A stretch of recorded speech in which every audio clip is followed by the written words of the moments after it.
నమస్తే.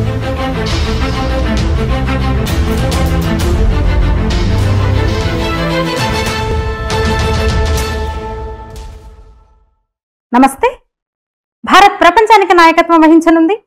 ఇక ప్రపంచాన్ని నడిపించేది రెండు ధృవాలే, ఒకటి అమెరికా, ఒకటి భారత్. భారత్ నాయకత్వం కింద పనిచేయడానికి చైనా, రష్యా సహా అనేక దేశాలు సిద్ధంగా ఉన్నాయి. SCO సమ్మిట్ లో అదే తేలింది. షాంఘై కోఆపరేషన్ ఆర్గనైజేషన్ సమ్మిట్ లో అదే తేట తెల్లమైంది. ఇక అమెరికా, యూరోపియన్ దేశాలు, అంటే మొత్తం యూరోపియన్ కంట్రీస్ కూడా కాదు, యూరోపియన్ దేశాలు, సగం యూరోపియన్ దేశాలు మళ్ళీ భారత్ వైపే ఉన్నాయి. అలాగే టర్కీ, పాకిస్తాన్, అజర్బైజాన్ వంటి దేశాలు అమెరికా వైపు ఉన్నాయి. ఏమన్నాడు ట్రంప్? తాను అధికారంలోకి రాగానే, తను పదవి తీసుకోగానే, తను అధ్యక్ష పదవి చేపట్టగానే మరునాడే యుద్ధం ఆపుతా అన్నాడు. ఏడాది కావస్తుంది. రష్యా ఆయిల్ ఇండైరెక్ట్ గా కొంటున్నాయి యూరోపియన్ కంట్రీస్. టారిఫ్, అసలు ఎంత పిచ్చి నిర్ణయాలు! టారిఫ్ పెంపు అనేది అంటే మూర్ఖులందరూ అటువైపు ఉన్నారు, ఆలోచన పరులు ఇటువైపు ఉన్నారు, పిచ్చర్లందరూ అటువైపు ఉన్నారు, మేధావులందరూ ఇటువైపు ఉన్నారు. అందుకే భారత్ నాయకత్వంలో పనిచేయడానికి సిద్ధమవుతున్నాయి దేశాలు. చైనా, రష్యా వంటి అగ్రదేశాలు సహా యూరోపియన్ దేశాలు కూడా. అట్లా పిచ్చర్లంతా ఒదిక్కున్నారు, మేధావులందరూ, ఆలోచన పరులంతా ఒదిక్కున్నారు. వనరులు సంరక్షించుకునే వాళ్ళు వీళ్ళు, ఎనర్జీ సేవ్ చేసే దేశాలు ఇవి. అటువైపు ప్రకృతి విధ్వంసకులు, పిచ్చి చర్యలు, పిచ్చి తీరు, పిచ్చి నిర్ణయాలు. తన వనరులు కాపాడుకోవడానికి భారత్తో కలిసి వస్తుంది చైనా. ఏదంటే 100% అన్నాడు టారిఫ్, తగ్గిండు, మళ్ళీ వేయడానికి గ్యారంటీ లేదు, మళ్ళీ సుంకాలు పెంచడానికి గ్యారంటీ లేదు.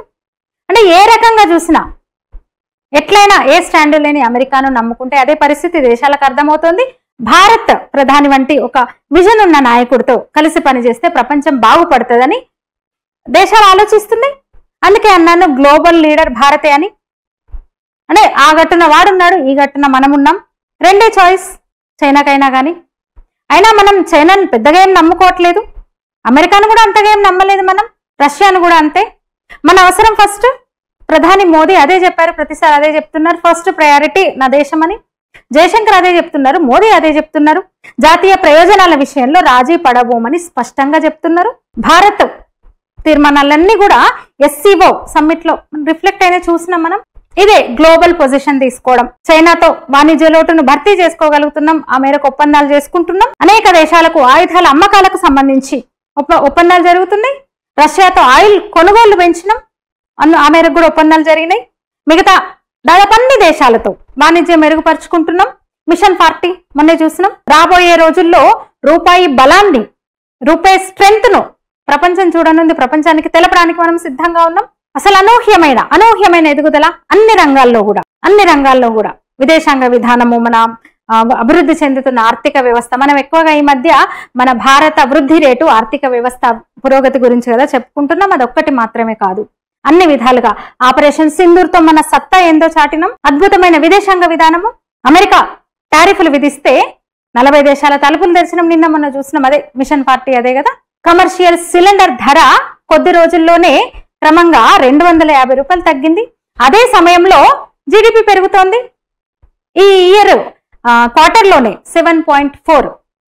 అంటే ధరలు తగ్గుతూ GDP పెరగడం అనేది అసలు రికార్డ్ అంట. అసలు అంటే ఇంత బ్యాలెన్స్డ్ గా ఈ ప్రభుత్వం దేశాన్ని లీడ్ చేస్తూ వస్తోంది.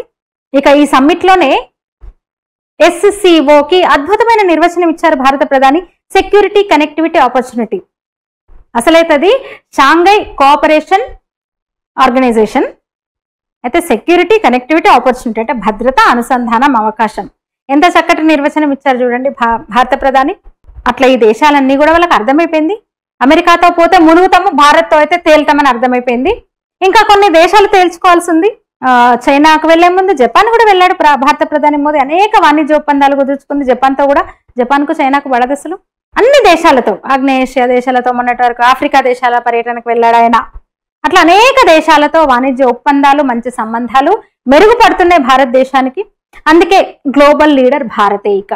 ఇక భారత్ చైనా గురించి ఈ 2-3 రోజుల్లో ఇంకా రకరకాలుగా ప్రముఖ వార్త అదే కదా. జయశంకర్ వెళ్ళారు, అక్కడ విదేశాంగ మంత్రి వాంగి కూడా ఇక్కడికి వచ్చారు. అంటే రెండు దేశాలు కూడా సమవుజ్జి అనొచ్చు. ఇరు దేశాల మధ్య అనేక ఒప్పందాలు జరిగినాయి, ఇంకా జరుగుతాయి. ఎందుకంటే భారత ఆర్థిక పరిస్థితి వేగంగా పరుగులు పెడుతోంది. ఫారెక్స్ రిజర్వ్స్ $650 బిలియన్ ఇప్పుడు.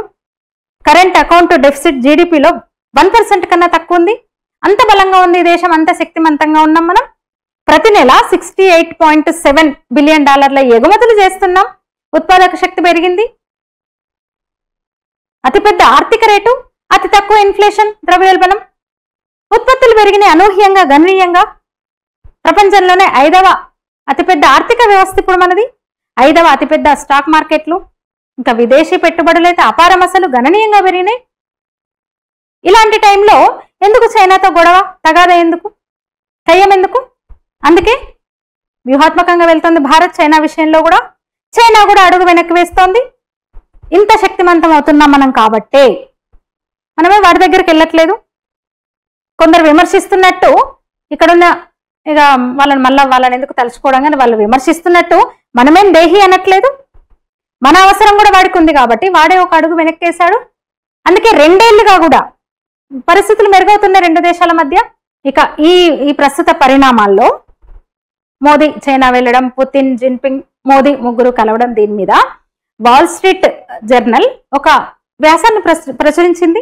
ప్రపంచంలోని 4 అత్యంత శక్తివంతమైన దేశాల 3 నాయకులు ఈ వారాంతంలో చైనాలో సమావేశమై ట్రంప్ నేతృత్వంలోని అమెరికా అంతర్జాతీయ వరల్డ్ ఆర్డర్ ని ఎట్లా దెబ్బతీస్తోందో చర్చించనున్నారు. అమెరికా తన వైపు తిప్పుకోవాలని చూస్తున్న రష్యా అధ్యక్షుడు పుతిన్ ని, అట్లానే భారత ప్రధాని నరేంద్ర మోదీని జిన్పింగ్ సాదరంగా స్వాగతించారని రాసుకొచ్చింది. ఇక టియాన్జిన్ లో శిఖరాగ్ర సమావేశంలో టర్కీ, ఇండోనేషియా, పాకిస్తాన్ ఇట్లా పలు దేశాల నాయకులు పాల్గొన్నారు. కొద్ది గంటల్లో జరిగే మిలిటరీ పరేడ్ కి నార్త్ కొరియా కిమ్ జోంగ్ కూడా, క్యూబా అలాగే జింబాబ్వే అధ్యక్షులుగా హాజరవుతారు. ఒకవైపు రష్యాతో సున్నితంగా సన్నిహితంగా వ్యవహరిస్తూ, మరోవైపు ముఖ్యంగా ఏసియాలో ఉన్న మిత్ర దేశాలు, భాగస్వామ్య దేశాలపై అమెరికా కఠిన టారిఫ్లు విధించడంతో ఆ దేశాల అగ్రనాయకులు చైనా వైపు వెళ్తున్నారంటూ వాల్ స్ట్రీట్ జర్నల్ రాసింది. ప్రపంచంలోని 4 అగ్రదేశాల్లో ఒకటిగా భారత్ని పాశ్చాత్య మీడియా గుర్తించడం బహుశా ఇదే మొదటిసారి. Global leader Bharat కానుందిక.